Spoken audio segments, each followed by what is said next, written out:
I do want to talk to you about Matchroom, the rumours, whether they're confirmed or not yet, leaving Sky Sports and going to DAZN. What do you make of that? Do you think that's a good move?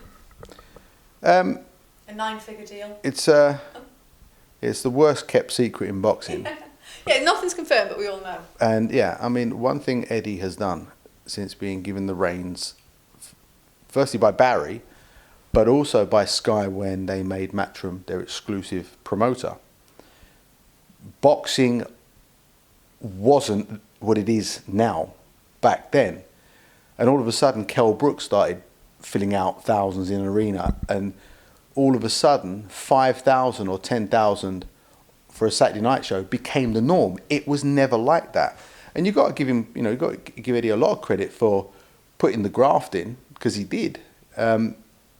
And I think that this is just another business progression for his company, Matchroom. And if it makes sense for them, then they're going to do it. I think it will leave a big hole and a big opportunity for someone or some people to fill the Sky platform, boxing, and I hope they do. I mean, Sky are a sports broadcaster, so we would hope that they would serve up some boxing.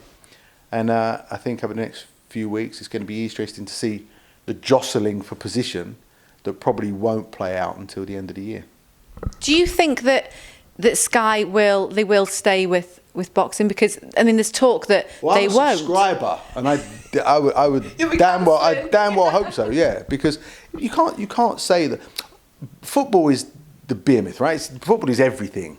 But once you take football away, boxing is one of the most popular sports, because you just look at the crowds and look at the popularity, look at the pay-per-view, look at the BBC sports personalities, world heavyweight champions.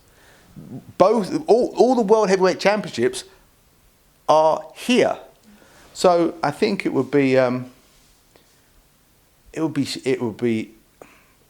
almost inexplicable if Sky for some reason decided not to continue with boxing, because Sky have actually kept boxing alive from the 90s in the UK.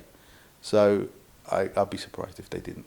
And they do still have AJ and Dillian White. Apparently they're staying with their contracts with Sky, so they're not. There's a bit of talk that they're not actually going over to DAZN, so there's potential there. But they still haven't decided what's going to happen with the AJ Fury fight, whether that's potentially still on Sky.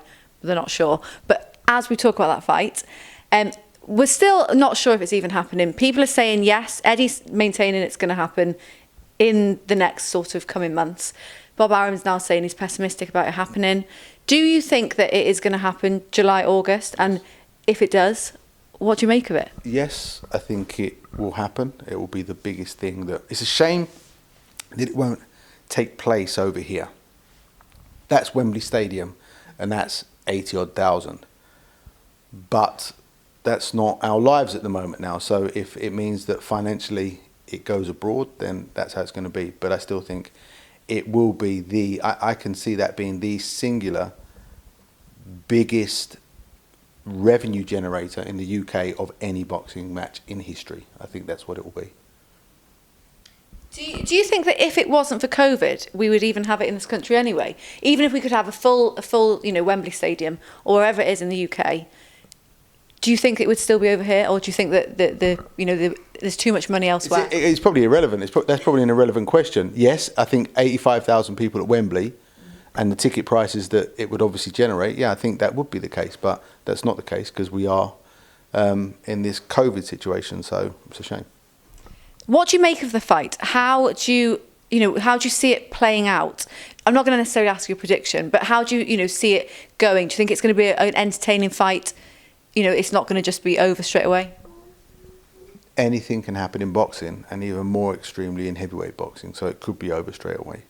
But I think the build-up, the ring walks, and the fight itself will be packed with about as much tension as you could expect, and that's going to be, it's going to be a hell of a buzz for everyone watching. Do you think both fighters want it as much as each other?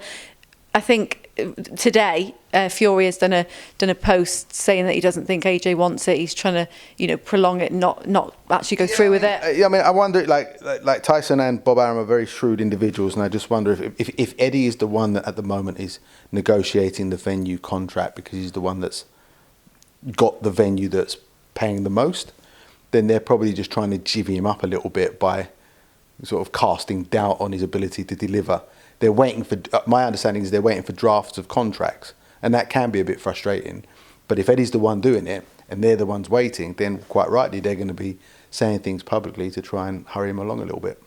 And I suppose the more people talk about it, the more it's being talked about, the better for everyone. Yeah, I think it's been talked about enough. I don't think there needs to be that much more talking. Just set the date, tell us how much we've got to pay to watch it, and let it roll.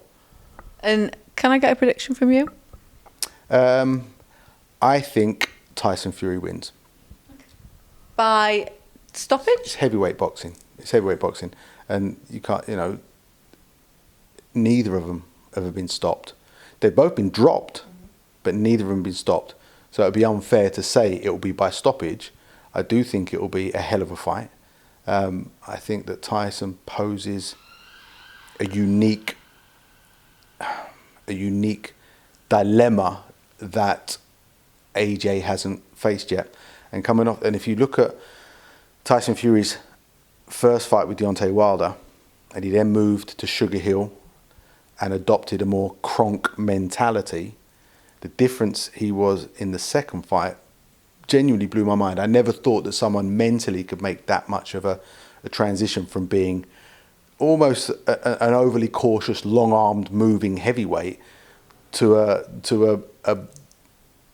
big version of Tommy Hearns almost, and that was very impressive. And because of that, I slightly edged towards Fury. Well, thank you for not sitting on the fence. That was good. Adam, thank you very much. Lovely to speak to you.